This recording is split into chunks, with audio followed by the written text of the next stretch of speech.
even see my shirt. This lens is so like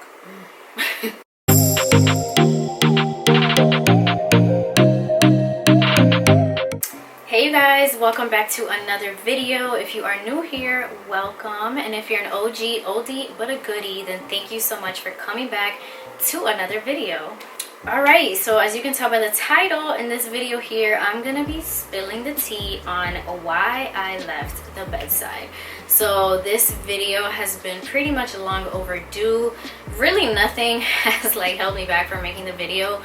It's just I had other videos and like I kept pushing it back, and you know what, at this point I feel comfortable enough to just kind of speak on this and bring awareness, and I guess just, I don't know, speak my truth.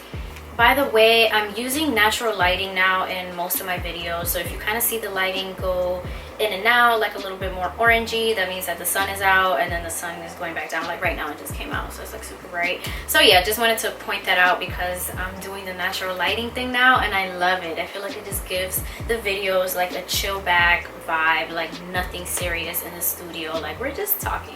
So yeah, if you guys are new to my channel and you have no idea who I am, just a quick background. So I am now a nurse practitioner. I just finished grad school in May, so I finished the whole MP program. But of course, before that, I don't like to say I was a nurse because I'm still a nurse. Like once a nurse, always a nurse. But I guess you could say I obviously started off as a registered nurse, and so I graduated nursing school in 2015. I started off in the ICU, critical care gang, as a new grad. So I went straight into a critical care job. I worked in the ICU for a year as a new grad, and then I left the bedside. So why did I leave the bedside after a year? Why did she not go back to the bedside? Why? This is all gonna be answered in this video. Before I even get started, you guys, this video is literally just me. These are my opinions. This is my truth. This is my experience. In no way, shape, or form am I bashing the bedside. Will I be bashing the hospital? Or will I be bashing bedside nurses? Like, this is not what this video is about. I know that people love to take videos and twist it around and make it seem like what it's not, and it's so like the nursing industry and the YouTube nursing community, like there's just so much shadiness and tea and haters in the nursing industry, and this is why you don't really see me talking too much about nursing on my videos. It's just because as soon as there's a video that I put up and it has anything to do with nursing, all the nursing haters just want to come, and it's just like, sis, do you. If you love nursing and you love your job, there's no need for you to come and put your little 2 cents into somebody else's video, into another nurse's video. Like, that makes no sense. Yeah, that is kind of the little background story on me before I get into the reasons why I left. So I did ICU for a year. I quit nursing for about 8 months, and I put it in quotation marks because, like I said, you never truly quit nursing unless you just let your license elapse and expire and you're not practicing,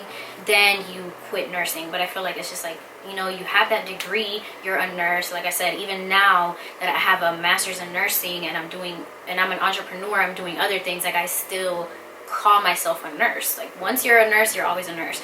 So I left the bedside in 2017, I guess, right? Yeah, because I started the ICU in April of 2016 and I quit April 2017. So I literally did a whole year, and then I took a break from nursing for 8 months to start my business and to focus on that and just devote my whole entire time to my brand. And then after 8 months, I went back into the nursing fields, but not to the bedside. I went back as a community health nurse, and this job just kind of came my way. The community was looking for a bilingual nurse, and somebody put a good word about me that I had been an amazing nurse, and just my background record on other jobs that I had worked in other offices, and you know, that opportunity came my way, and I just decided to pop back into the nursing field. So I did community nursing for about a year and a half, and now we're here, nurse practitioner and just new things. So let's go ahead and jump into the reasons. I actually wrote them down and bulleted them so that we can keep this video organized. Now, the first reason why I left the bedside is going to be something that a lot of bedside nurses can relate to, but that is not feeling appreciated. I think that a lot of bedside nurses can definitely agree with that point, that as a, whatever you want to call it, bedside nurse, hospital nurse, staff nurse, you just don't really feel the appreciation, because there's so much work that's put on you. You're literally the sole responsible being of the patient that you're taking care of. Like, as soon as you clock in, that patient is under your care, and it doesn't matter if the doctor makes a mistake, it doesn't matter if pharmacy sends you the wrong thing, it doesn't matter if the respiratory therapist put on the wrong settings on the ventilator. Like, it doesn't matter what anybody does, but you're the primary nurse, you feel me? Like, anything that goes wrong is under your responsibility. And it's like, that's a lot of responsibility to put onto one person, and you don't really feel appreciated. Now, I'm sure that, you know, and maybe some nurses are watching this and they're like, you know what, no, like, my hospital really, you know, they're always like praising us and doing all this stuff, and I go to work and I feel appreciated, and that's amazing. But I think a lot of bedside nurses can agree with the whole healthcare system and the industry and how things are going on. I know a lot of nurses can relate to that point. Like, you just don't necessarily feel appreciated. You go to work, and as soon as you clock out, it's like you just bent over backwards for these patients, and a lot of times, you know, your managers don't notice, administration isn't gonna notice, a lot of people just don't notice. A lot of times even your patient and the family doesn't notice. Now, I had a lot of great encounters. Now, I want to say that I only had bad experiences. I had great experiences where family would come back and say, oh my gosh, like, thank you. You know, sometimes a thank you can just go so far for a bedside nurse, because, you know, you're doing so much work, and rare occasions you hear a thank you, especially in the ICU. You guys know that, you know, your patients are sedated, they're critically ill, you know, it's just a lot of backbreaking work that you don't always feel appreciated for. For me, I know that for me to be able to walk in my purpose and fulfill my purpose, I want to feel appreciated for the work that I do. The way my mentality is that I don't want to be anywhere where I don't feel appreciated, and that can go in so many different directions. That could be in a relationship. I'm not staying in a relationship where I'm not appreciated. I'm not going to stay in a job where I'm not appreciated. I'm not going to stay in a friendship that I'm not appreciated, just overall. So it wasn't really aligning well with my mentality. So the second reason was simply just the desire to work with like underserved and the community. So when I was, you know, working in the bedside, I actually wasn't even working in my city. I was working in a different county. It was about an hour away from my city. And the reason why I was driving so far away was because I wanted critical care. So when I applied for jobs, I was like, I'll go anywhere as long as I get a critical care job. But, you know, a lot of times it just kind of felt like, you know, I would just go to that city, do my work, and then come back to my city. And like, I've always wanted that desire to like really give back to like my local area. And so, you know, there were just times where I was like, yeah, I kind of would like to work for maybe like a local hospital or a clinic that's, you know, close to home or something like that, where I felt like, okay, my services, like, I'm giving back to my city, you know what I mean? So it was just a simple desire, and I decided to leave the bedside just to see what I can explore in the community. So as soon as I left, it wasn't like I was already looking for jobs and stuff, but that's something that I always had in the back of my mind. I was like, I want to work maybe with a clinic or with the poor. Like, I always wanted that, you guys, because it's crazy, because when I left, I had no idea that this next job would be like coming my way. And it's so crazy. And I know some people may not believe in this, and they may not believe in like divine alignments, and a lot of people may be like, girl, you're just talking crazy. But the people that believe in that, I really do feel like it was all meant to be. Like, I left that job, and who would have thought, like, my next job, my community health job, was like the perfect fit for me, because I was working in a underserved clinic. It was primarily a Hispanic population, which that's my race. So it's like giving back to like my people. A lot of these patients at the clinic did not even speak English, and so the fact that, you know, they had a nurse that was able to speak English and Spanish and like treat them like they were just like family. Like, I really, at that clinic, you guys, I felt like it was like family. Like, I was just taking care of like a family member that's just in town. So yeah, it was really crazy, because I had that desire in me, and I was like, you know what, I'm just gonna take that leap. I'm gonna leave the bedside. And I really had no desire to go back to a hospital job. I was like, I want to do something more local, something small. I want to work for a clinic where I know my coworkers and I'm going into the same thing. And boom, 8 months later, that exact vision that I had came my way. All right, so the third reason is a little bit juicy, but that is hospital politics. Now, if you've never worked in a hospital, you probably have no idea what that means. You haven't experienced it, but those that are current bedside nurses and even non-nurses like doctors, practitioners, RTs, pharmacy, like anybody that works in a hospital can agree that there's a lot of hospital politics that go into a hospital job.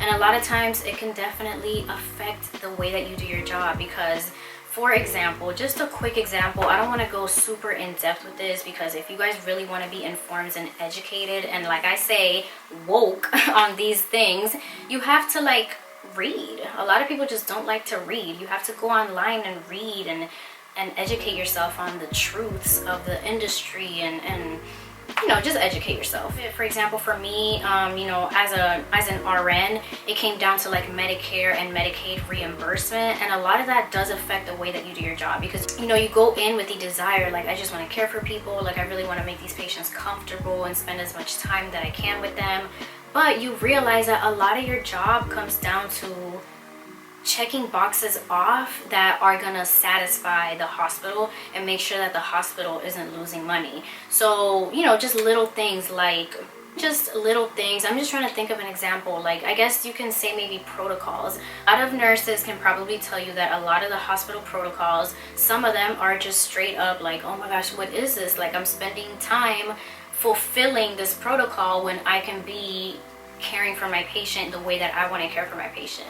Like, for example, when I was at the bedside, I really found myself like having to rush almost. Like, I had to rush and not, a lot of times I just felt like I wasn't giving quality care. Like, I had so much charting that I had to do that, like, I had to do it. It's part of the hospital. You don't want to get caught up in like a lawsuit. And, you know, I'm not saying that, oh my gosh, like, we shouldn't be charting. Like, of course that's important, but any nurse can tell you, like, a lot of the charting is so excessive and you're spending so much time on the computer, and that's time that you could be with your patient. And I literally remember telling one of my preceptors when I was a new grad, it was probably like my first month there, and I was like, why am I at the computer more than I'm with my patient?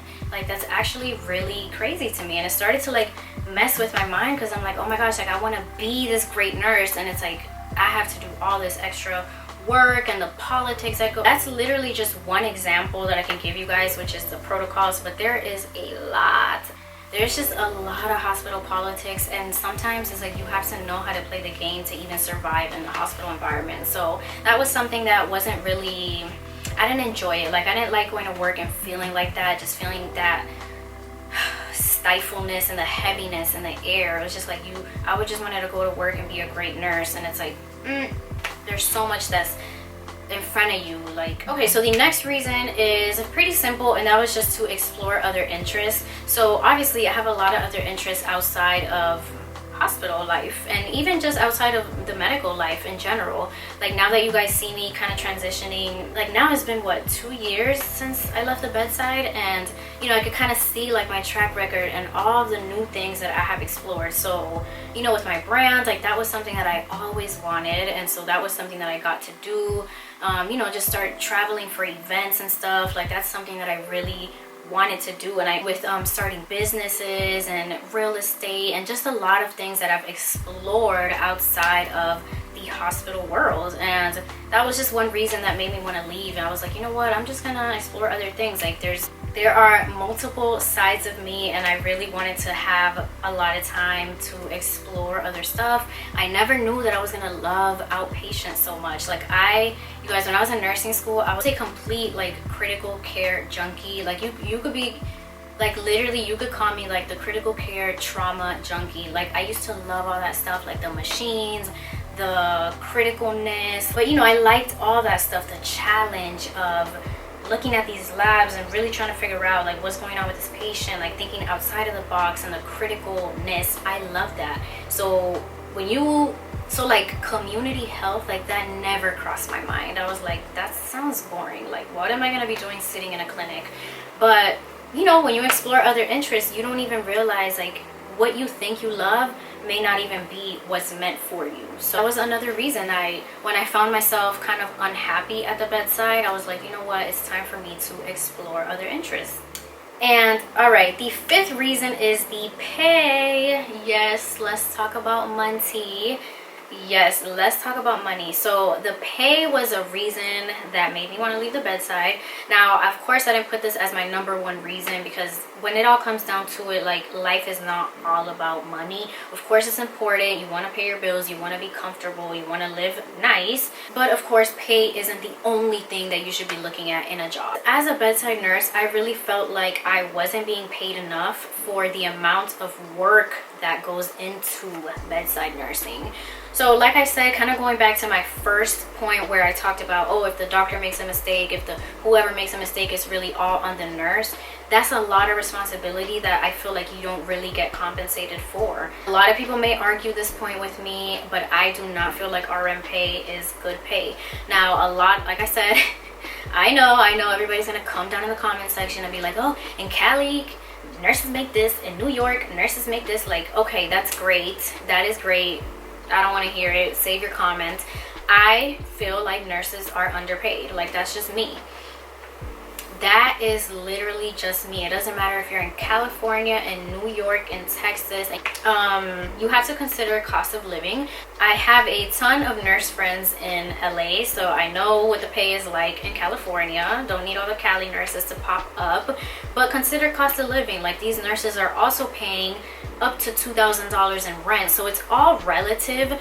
So we can't really look at location. I think just as a whole, as a nation, nurses are underpaid. So yeah, and I'm really into this mentality of working smarter and not harder. And so with the bedside, I really felt like I was working very, very hard. I was putting in, like, of course, 12-hour shifts. I was doing night shift. I was even working weekends. So when I was at the bedside, the base pay was like so unattractive to me. I was like, I'm not doing this. So I was working weekends and night shift just so that I can get those differentials and, you know, increase my pay. Because I'm like, I'm not breaking my back for this base pay. Like, it was atrocious as a new grad what I was offered. Even with that, I still felt like, literally when I would get my check, it was just kind of like, oh my gosh, like, are you serious? Like, I just did all of this. Like, you go into a shift, and it's just hard to explain if you're not a nurse. Any nurse can probably agree. It's like, oh my gosh, you put in those 12 hours and you do so much in those 12 hours, and then you get your check and it's kind of like, oh my goodness. Okay, you guys, and the final reason on why I chose to leave the bedside, this was pretty much what put it all into perspective, and I was like, you know what, it is time to go. That was the whole contract situation with hospitals. So to make it quick and informative, a lot of hospitals are now starting to roll out with contracts for nurses to stay in the hospital. So they will kind of make you sign a contract that you have to stay with this hospital, you have to stay employed with them for like a set amount of time. Sometimes it's 1 year, sometimes it's 2 years, but you pretty much are locked into that contract, and if you quit or leave or whatever, you have to pay money back. Right around the time when I left, I know that there were a lot of new grads being hired into my hospital, and some of them were telling me that the bailout, like, for you, like, say you wanted to quit, you had to pay almost like $10,000 back to the hospital, which is so crazy. I am not about contracts life at all. The way that I like to move is definitely with freedom. I am very, very I don't know what's the word. I'm just very, like, not about the contract life.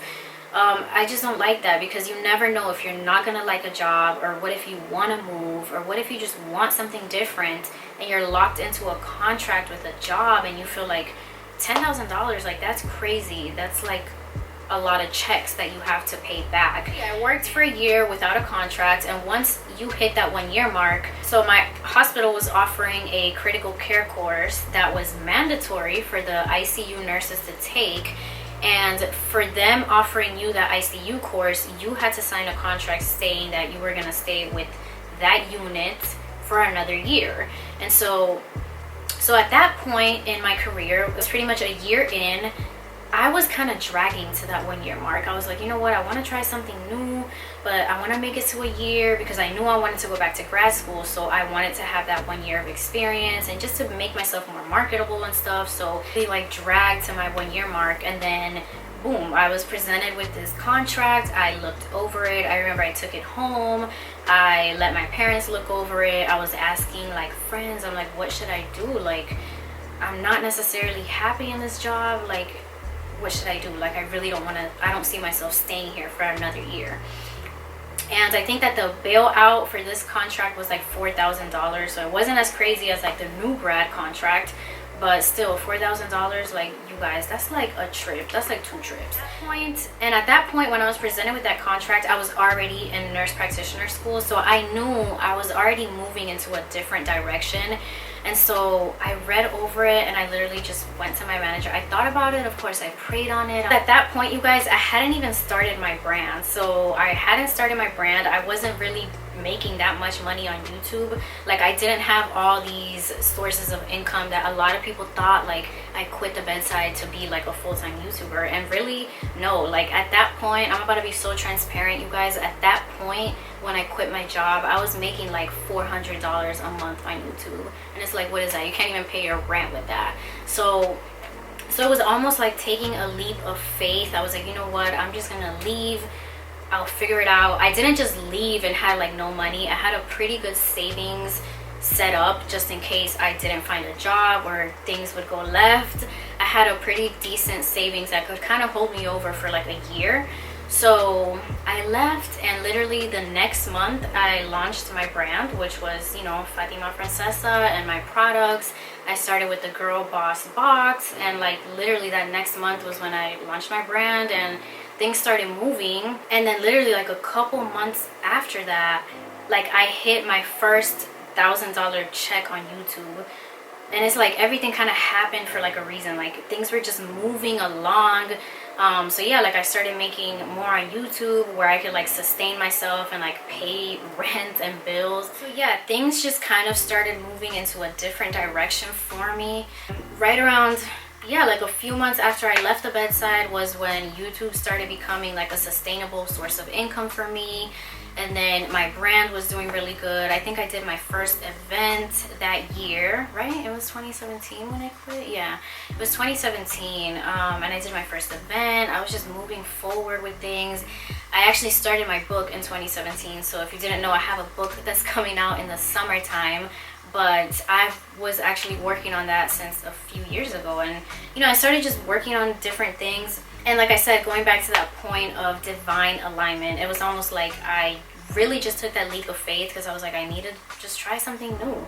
Sometimes things aren't meant for everyone. Like I said earlier, this isn't like a bash to the Bedside. If you are a bedside nurse and you're happy and you enjoy going to work and you're like proud to do that job and you're doing it well, then there is no problem with that. I know a lot of like amazing bedside nurses that just like, that's what they love. Like, they have no desire to go to grad school and do all this other stuff. Like, there's such a pressure now on nurses, like, oh, you need to be doing this and you need to be a nurse entrepreneur, and why are you still at the bedside? Like, that shouldn't be a mentality. Like, there's a lot of happy bedside nurses. Like, there's nothing wrong with the hospital job, but it's not for everyone. Just like entrepreneurship isn't for everyone. Like some people don't want to take that risk, and they don't, you know, they're more secure with knowing that, okay, I'm just getting my check every 2 weeks, like I'm comfortable. That's fine. Like, that's literally fine. If you're happy at your job, you're comfortable, you live a great lifestyle, then there's nothing wrong with that. But for some other people, like for me, I couldn't see myself doing that job for a long time.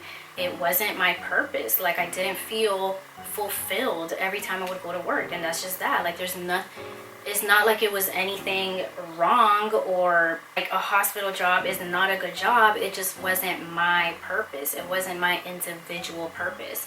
And so once I let myself loose from that, I started exploring other things, and I kind of naturally fell into my purpose. And it's been 2 years now since I left the Bedside, and literally within these past 2 years, like, I did a lot of things that I feel like now are in alignment with my purpose. So I finished grad school, I started my business, I finished my book, I'm traveling. Like, these are things that I feel like align with what I am meant to be doing. So yeah, that is kind of it for this video. I know that it was pretty long, but I felt like I had to go in depth with every point, because it may even help somebody out. If you're at the Bedside and you're unhappy, there's no reason why you should feel stuck and obligated to be in that position. Like, there's so many other things that you could do as a nurse. I always go back to that point. I'm like, the title the degree is just the beginning. Now what you do with that degree is all up to you. You don't have to stay in the box. You don't have to do what everybody else is doing, like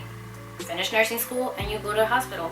It's not, you don't have to do it if that's not what you want. You can explore other options. You can make your own box, like make your own thing. And of course, shout out to all the bedside nurses, because it is such a tough job, and like I said in my first point, they just don't get enough appreciation. So I'm gonna sit here and give you the appreciation, because you guys really deserve it. The bedside is a rough job.